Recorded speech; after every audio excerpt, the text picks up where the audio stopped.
Hello viewers and listeners, today we are talking about aging with legendary person Dr. Aubrey de Grey. Millions of people around the globe know him very well, but for people who don't familiar with him, I'd like to make a brief introduction. Aubrey is a biomedical gerontologist. He is a Chief Science Officer of the SENS Research Foundation. He is a Editor-in-Chief of the academic journal Rejuvenation Research, author of the mitochondrial free radicals theory of aging, and co-author of Ending Aging. Aubrey well known for his view that medical technology may enable human beings alive today not to die from related causes. Also, he is a mathematician who's contributed to the study of the Hedwiger-Nelson problem. Aubrey is a fellow of the Gerontological Society of America, American Aging Association, and Institute for Ethics and Emerging Technologies. You'll be able to find the link on the SENS Research Foundation below the video. And now my conversation with Aubrey. Hello, Aubrey. I'm so happy to have you here, and thank you so much for joining to us today. Well, thank you for having me on the show. Aubrey, why did evolution create aging process? That's a question that people have been asking for many, many years, and we do know the answer now, and it's quite surprising, especially to non-biologists. It turns out that evolution did not create aging on purpose. Normally, we think evolution generates the organisms that have the best chance to pass on their genetic material. But that's a bit of an oversimplification. What actually happens is that evolution generates the organisms that are best at adapting to conditions that happen reasonably frequently. So they have genes for all manner of things, but those genes experience damage, mutations, in our germline, as it's called, the cells that create eggs and sperm and the next generation of our offspring. And if those mutations are not harmful enough, then they are not eliminated by natural selection. If they are beneficial, of course, they are retained. But if they are harmful, but only a very, very little bit harmful, then they are also retained, because the selection is not enough to get rid of them. And it turns out that aging is like that. That in the living world, the normal living world outside of civilization and captivity, the risk of dying from aging is very low. It doesn't really matter enough for evolution to fix it. So one of my colleagues, Len Hayflick, put it really well some long time ago. He said, aging is not a product of evolutionary intent. It is a product of evolutionary neglect. Aubrey, could you tell us, please, about the SENS Research Foundation and why is it important to support and to invest in this foundation? SENS Research Foundation is a charity, a non-profit biomedical research charity. We are based in California. And what we do is we develop the early stages of the research for making new medicines that will work better than existing medicines in keeping people healthy when they are older. Now, we're a non-profit, but we work very closely with companies, with the private sector. So in the way that you asked the question about both donating and investing, that's a very good way to ask the question, because in fact we support both of those things. If a project is at a very early stage, it is not really possible to get investment for it, because people who want to make money are aware that the project may not succeed. There is a lot of uncertainty in the early stages of research. But later on, when some of that uncertainty has been removed because progress has been made in the laboratory, then it makes sense to invest. And so when we work on projects as a non-profit, we are always talking about those projects to investors, and we are waiting for the point where we have made enough progress so that they think it's time to invest. At that point, we transfer the project to a startup company. And the reason we do that as soon as we can is the very simple one that investors tend to write bigger checks than donors do. So we end up being able to support the project more heavily with money, and that means the project goes faster than it would otherwise. So we do, let me say one more thing about what we do. Yeah, sure. Our work is not only, we don't do everything that might be helpful for the health of the elderly. We focus on one particular subset of that, which is to rejuvenate people. That means to repair the damage in their body and make them biologically younger again. A lot of other people work on projects that do not rejuvenate people, they just slow down the rate at which people get biologically older. And so they don't get younger again. And that's valuable as well because sometimes it's easier than rejuvenating people. But rejuvenating people is what people really want, so that's what we work on. Aubrey, so help me please to figure out more. Are you working to improve medicine or human beings? We're working to improve medicine. We do not see ourselves as transhumanists or anything like that. We are simply doing medical research to keep people healthy when they would not otherwise be healthy, especially late in life. Now, of course, we do know that the more we succeed, the longer people will live, because longevity is a side effect of being healthy. But it's just a side effect. What we care about is health. Aubrey, how to slow down speed of aging? Is it possible? Well, so I mentioned a moment ago that we work on turning the clock of aging backwards, not just slowing it down. And the main reason we do that is because 20 years ago, I figured out that actually turning the clock backwards would be a great deal easier than just slowing it down. That's a very surprising conclusion, but I realized it was true, and eventually I persuaded a lot of other people that it's true.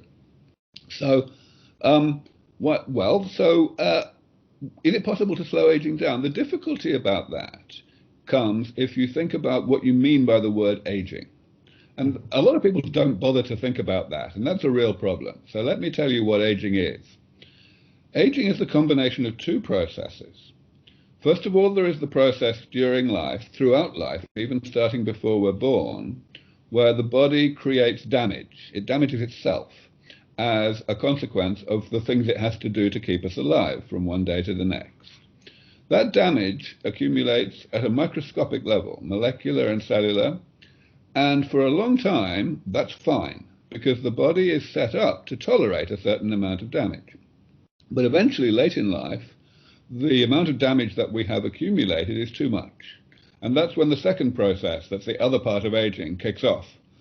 That's the process where this damage makes us sick, causes the chronic, progressive conditions of late life. So, what you're asking really is, can we slow down the rate at which damage is created in the first place? And that's incredibly difficult to do. In fact, I don't think we'll ever really be able to do it. Because in order to do it, we would need to redesign our bodies really completely. The way that damage is created at the moment is absolutely inextricably built into the way that the body works, the things that we need the body to do to keep us alive. So really it's not possible. But repairing damage is different. Rejuvenation, which is what we do, turning the clock back, does not involve interfering with and making the body run more cleanly and create damage more slowly. All it is about removing the damage after it has been laid down. And in that way, stopping the damage from becoming abundant enough to cause the second half of aging, the emergence and progression of sickness. So that's what we do, and that's why it's so much easier. Using approaches to biology like approaches in coding languages. Aubrey, how far we are from a time when mankind will program any cells on a new functions and treatment? Well, I would not agree with you that we are thinking here about biology in the same way that we think about programming. I think a better analogy would be it's more like regular engineering, like maintaining cars or aeroplanes. If we do that, I mean, the reason we have some cars today that are more than 100 years old, it's because of exactly the same kind of approach that I'm describing for the human body. The elimination of damage before the damage becomes so extreme that the doors fall off. Programming is different. With programming, you need to understand the machine that you are programming. You need to be able to write software that can actually run on the hardware, and that means that somebody needs to understand the hardware. And we don't understand the hardware. That's the problem with biology.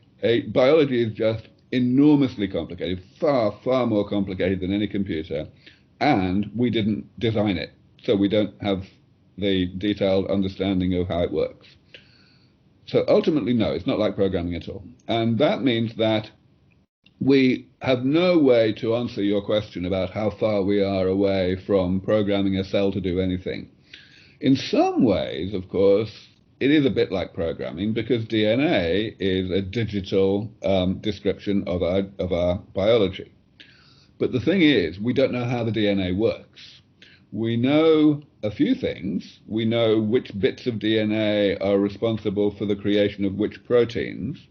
And we know a little bit about when those proteins are synthesized and when they are not synthesized, which is what makes one cell different from another cell. But beyond that, we need to know an enormous amount more about how the proteins interact and what to do in order to be able to do any more than the most extremely primitive things. Now, even the primitive things are slightly useful. So some of the rejuvenation technologies that we work on at SENS Research Foundation will be implemented in that way. But I think it is unhelpful to describe that as reprogramming the cell, because that would imply that we actually know what we're doing, more generally than just putting in one protein or whatever, and we don't. Aubrey, what new technologies may occur in coming years that can slow down aging? Well, when we describe a technology in medicine, we need to do it at multiple different levels. The fundamental technologies that we use today are probably not going to be any different in the future, not for a long time anyway.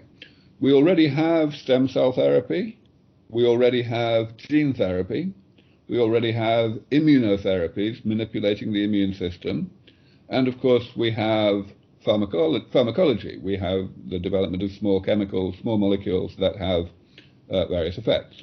Now, we are getting better at all of those things, but those are kind of the fundamental pillars of medicine, of future medicine as well as today's medicine. And so really, in order to answer your question, I would have to go into further detail. For example, 10 years ago, we did not have this wonderful thing called CRISPR, which is a way of editing DNA. We did have other ways to edit DNA, but they were much less powerful and more laborious and expensive and inconvenient. So when CRISPR came along, things got a lot easier. Similarly, 15 years ago, we didn't have this thing called induced pluripotent stem cells, which is a method of taking regular cells from your body and turning their developmental clock backwards. That's different from turning aging backwards. So that they become very similar to the cells that we have in the extremely early embryo a few days after conception. And those cells are really useful for a whole bunch of things that we couldn't really do very well before. So yeah, it's at that level, the level of more detail, that we have a constant emergence of new things. And another important point about this is that we can't see them coming, these things. These come along as surprises, as new strings to our bow that we just didn't know we were going to have. Aubrey, why does lifespan so differ among animal species and human beings? There are really two main things that drive this huge variation between different species in how long they live. One of them is that some species have more sophisticated inbuilt anti-aging machinery than others. So I talked all about damage accumulating in the body. It turns out that our metabolism, the machinery that keeps us alive, creates far more damage than what we see in aging. It's just that nearly all the damage is automatically repaired as soon as it is created, and therefore it does not accumulate, so it never causes any problems.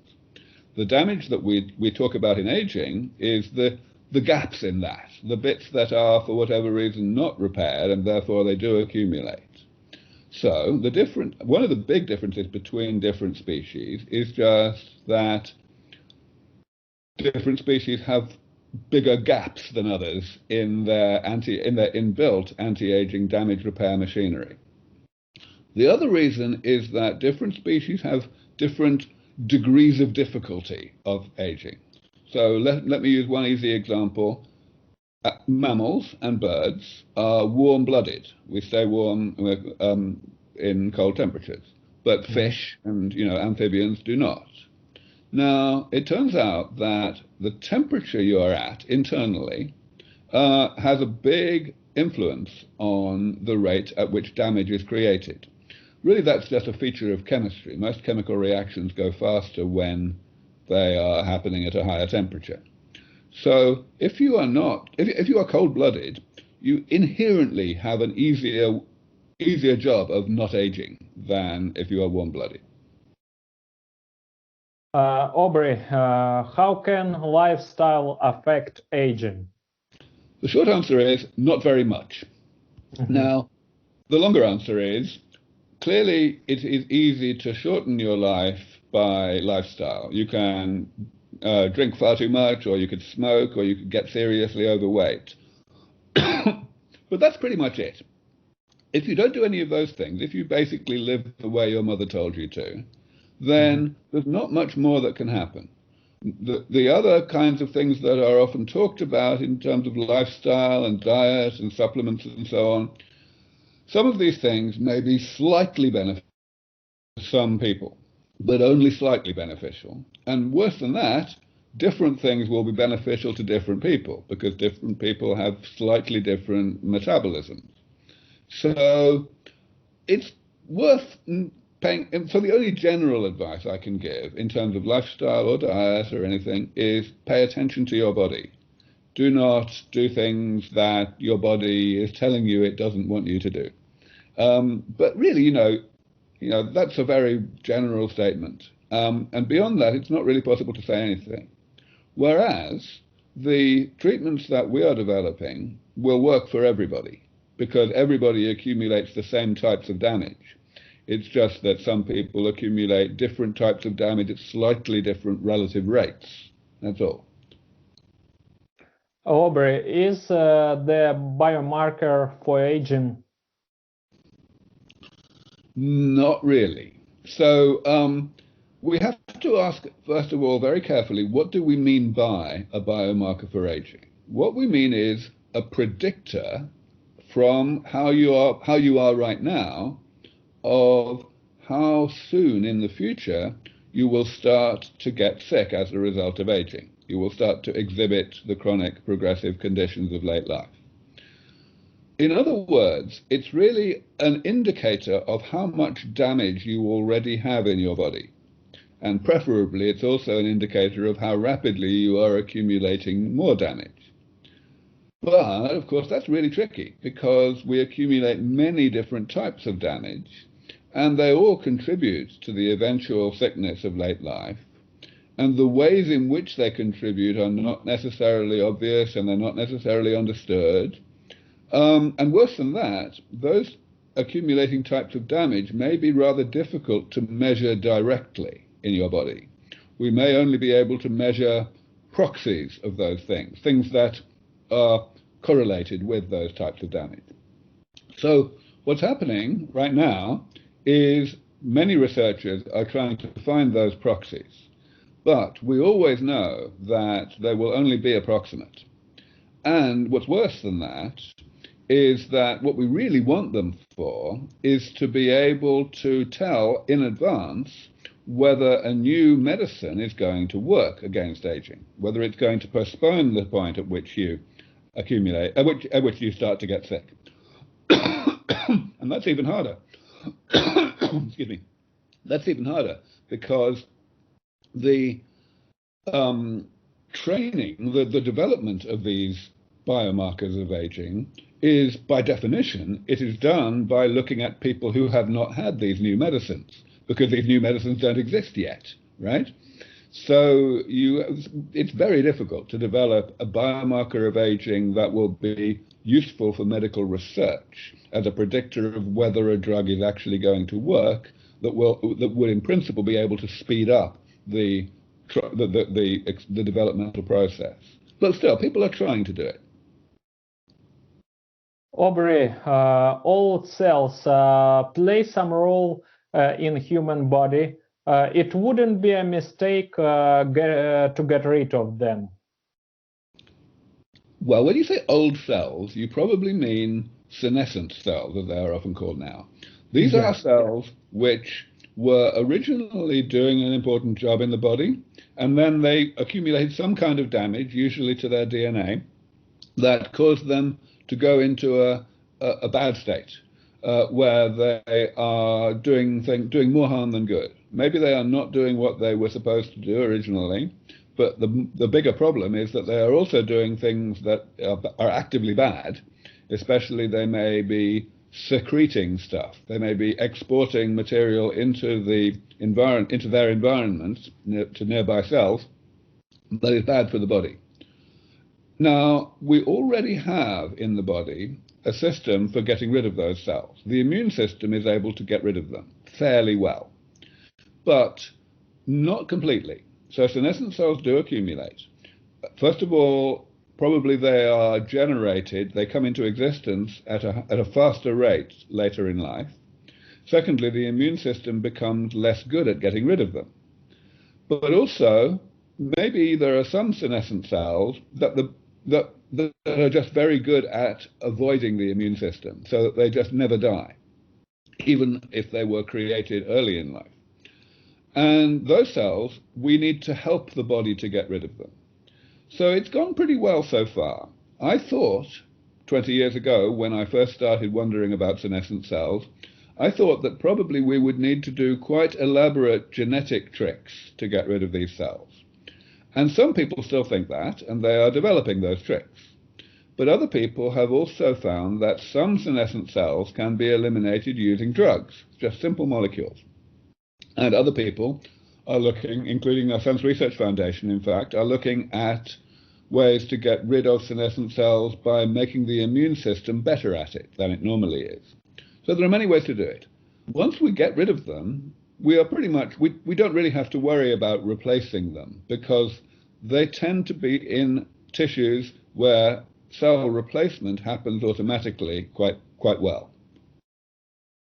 Aubrey, if will be solved issue of social inequality, gap between opportunities that have super rich people and poor people, it could be the key to significant increasing of lifespan and life expectancy around the globe. So we really don't need to worry about this inequality aspect. Mm-hmm. Of course, today there is plenty of inequality and we do need to worry about it. But we must always remember that inequality only persists when people allow it to persist. So, for example, only the super rich have yachts. And that's okay. Most of us don't have yachts, and it doesn't bother us. When it comes to something that really matters, like free, clean running water, everyone cares. And, you know, it's available to anyone. And the cost is never prohibitive. Now, of course, with medicine, we are in a particularly important place because some medicines are very expensive to produce. Now, therefore, what matters there is how effective they are. Most people, whether it's in a socialist country or in a country with private healthcare like the USA, they put up with the fact that today's mostly high-tech medicine for the elderly is only available to the wealthy who can afford it. But the reason people put up with that is because the medicine doesn't really work. It only slightly extends the period when people are alive in a bad state of health. You know, so it doesn't really matter very much to people whether that is more widely available. That won't be the case when we have medicines that do work. People will really want them, and they will make sure that the governments arrange to spend taxpayers' money to provide them. More than that is the economic case. Aging today is unbelievably expensive. The vast majority of medical expenditure around the world, even in developing countries, goes on the provision of medical care to people who are suffering from the chronic progressive conditions of late life. If people don't get that way, if people stay healthy, then all that money is saved. And of course, there is money being spent on the medicines, but prevention is always better than cure. On top of that, the indirect cost savings will be absolutely astronomical. We will have, you know, the kids of the elderly being more productive because they're not having to spend time taking care of their sick parents. We will also have the elderly themselves being able to continue to contribute wealth to society.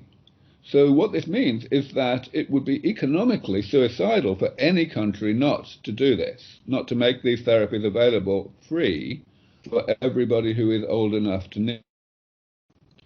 In other words, these medicines will pay for themselves many, many times over very, very quickly at the government level, at the national level. So there is no chance that these medicines will be restricted by ability to pay. Aubrey, why are Asian millionaires and billionaires reluctant to invest in gerontological researches? Wealthy people are not actually all that reluctant to invest in this space. They are just waiting to know that their money will be well spent. The problem we have, of course, is that aging has been the #1 problem for humanity since the beginning of civilization. And all of that time, there have been people coming along saying, I know how to fix aging. And they have always been wrong. Okay? So it makes sense to be skeptical when somebody else like me comes along and says, I know how to fix aging. It makes sense to take your time to see whether I might actually be right. And, of course, different billionaires have been coming in at different times. 15 years ago, I was able to persuade Peter Thiel, a very prominent billionaire, to give me what was then a lot of money, $1 million a year, to do this research. And that made an enormous difference to how rapidly we were able to make progress. More recently, there have been lots more people like that coming in, and most of them have come in as investors, not just as donors, because they have been able to see that they can make money out of this soon, eventually. But even now, it's still a small number of investors because the research is still at a relatively early stage, and it may be 10 years or more before people actually do make that money. As we make each little step of progress makes it more easy to see that this is really going to happen. And that makes it easier for investors to decide, okay, now is the time. So new investors are coming into the field every week. Aubrey, how to prolongate youth?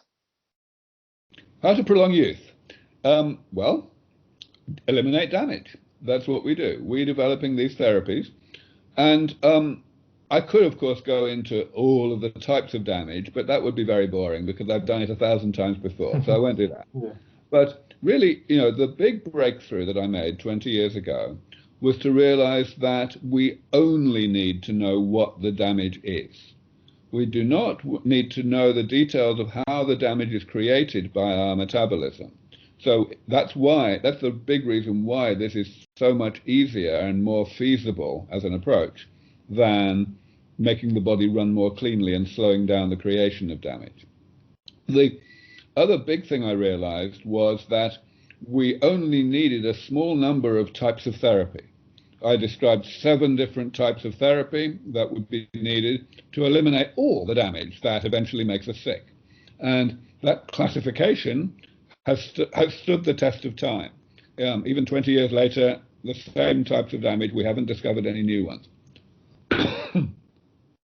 Aubrey, somewhere in mass media or in your books, I've read or heard that you said that a person who will live 150 years was already born.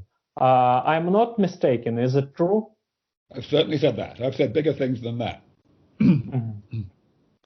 So you want to know why? Yeah. So, very simple. When we take a car and we eliminate the damage from it, we get rid of the rust and so on, it is rejuvenated and it will work just as well as when it was built for a little while longer. And eventually it will accumulate more damage, but we can remove it again. We can carry on removing the damage for as long as we like. And that is why we have cars today that are 100 years old. Those cars were not designed to last 100 years or even 50 years. Typically, they were designed to last maybe 10 years. Here they are. And there is absolutely no reason why those cars will not still be around working just as well 100 years in the future. So preventative maintenance really works, and it works forever. So that means that, in principle, we should be able to do the same thing for the human body. We should be able to keep the level of damage in the body down below the point that makes us sick. And we should be able to do it forever. Now, the only question, therefore, is how difficult is it to do that? And, of course, in order to answer that question, you need to look at all of the teeny tiny details of the science, and that's what I do, of course. So when I say that I think we are fairly close to developing these therapies, it's because I'm looking at all of the details of what we can already do, how much we can't do yet, and how difficult that is, and how rapidly we are already moving. The time frame for how soon we will be good enough to keep one step ahead of the problem and to keep people youthful, I think it's only about 15 years away now. Of course, that's still a long time, which means I could be very wrong. But I think we have a 50% chance of getting there within 15 years, even though I think there's also a 10% chance that we won't get there for 100 years. Nevertheless, if it's a 50% chance, then that means that probably people who are already adults, people already in their 30s or 40s or 50s, will be able to benefit from these therapies and be rejuvenated. And that means that they will have a very good chance to live to very much longer than anyone has ever lived so far. Aubrey, stem cells can lead us to perpetual life? Not on their own. So stem cells exist in many organs of the body, most organs of the body, and in a few organs they are essential for the continued functioning of that tissue. So, for example, the blood is constantly replenished by the division and differentiation of stem cells. And so is the outer layer of the skin and the inner layer of the gut. And those stem cells do not work so well late in life, and sometimes we need to do something about that. Also, some tissues do not have stem cells, and then the cells that they are made of will die, and those cells are not replaced. And we can introduce stem cells to fix that, the stem cells will know what to do to divide and replace the cells that the body is not replacing on its own. So these are important things that we need to do, but they are not the only things we need to do. If that were all we did, then we would not extend longevity very much. We would not postpone the sickness of late life very much. In addition to that, we need to eliminate cancer, for example. That's not a stem cell problem. We need to eliminate senescent cells. That's not a stem cell problem, and so on. Aubrey, in your opinion, exists a limitation of lifespan extension? No, I do not think that there is any limit to how long we can extend life once we start to get pretty good at rejuvenation, at damage repair. I have identified a phenomenon that I call longevity escape velocity. This is basically a definition of the minimum rate at which we need to get better at removing damage. And we are not at longevity escape velocity yet. We are still at the early stages of developing the removal of damage. But when I say that I think we will reach a decisive level of skill at removing damage in 15 years, that is what I'm talking about. That by that time, we will not be perfect at removing damage, but we will be good enough to be able to stay one step ahead of the problem after that. And after that, it will be very, very easy to stay one step ahead of the problem, to continue to develop better and better rejuvenation, damage repair therapies that will keep us from having enough damage to make us sick. If we can do that, then we can certainly do it without any limit. Aubrey, is an anti-aging pill possible? Not exactly. I think that we will always need to administer some of these rejuvenation therapies in ways that cannot be done in a pill. But that doesn't mean that we should be worried about them, because injections are okay too. And most of this, perhaps all of this, will be possible using just injections. Of course, we will be injecting many, many different things at the same time, but that's fine. We already have, for example, the MMR vaccine, which is not a vaccine, it's 3 vaccines, and we inject them all at the same time. If we're injecting 300 things at the same time, no problem. Okay. Aubrey, how AI can help us in fighting against aging and to extend a healthy lifespan? AI and machine learning is helping already a lot in this field. It's helping in medical research generally, because machine learning has made enormous strides over the past decade. And even though the things that we tend to hear about the most are, for example, the ability to play board games, nevertheless, there is already enormous progress in things that are very relevant to medicine. One huge thing that happened recently was the development of a program called AlphaFold, which is an AI program that is able to guess very accurately what shape a protein will have by looking at the sequence, the amino acid sequence of that protein. The identification of drugs and therapies that will postpone aging is also benefiting already enormously from this kind of analysis. And of course, it's not just for aging, it's for medicine in general. But yes, this is going to continue to happen, and I believe that it will play a big part in speeding up the path towards eventual proper rejuvenation. Aubrey, what's your message to people? My main message to people is the elimination of aging, bringing aging under comprehensive medical control, is not science fiction. You have spent your lives, maybe, especially if you're older, thinking that it is science fiction, that aging is not something that medicine can ever touch, that it's inevitable and universal and natural and so on, and it's not like diseases. That's not true. It's no longer scientifically justified to hold that view. And I'm not the only person saying that. For a long time I was more or less the only person saying that, but not anymore. So my message is, wake up and smell the coffee. The end of aging is coming, and everybody can help to make it come sooner. Not necessarily by supporting it financially, but maybe by inviting me on a podcast. Maybe by just talking to your friends and your family and your colleagues. Maybe by influencing governments. There are many, many ways to hasten the defeat of aging. And I want you all to remember that every single day, 110,000 people die of aging worldwide. So every day that you can bring forward the defeat of aging, you will save 110,000 lives. Maybe you will only bring forward the defeat of aging by 1 minute, but even then you're saving 100 lives. It's a big deal. Aubrey, thank you so much for being with us today. Thank you for having me.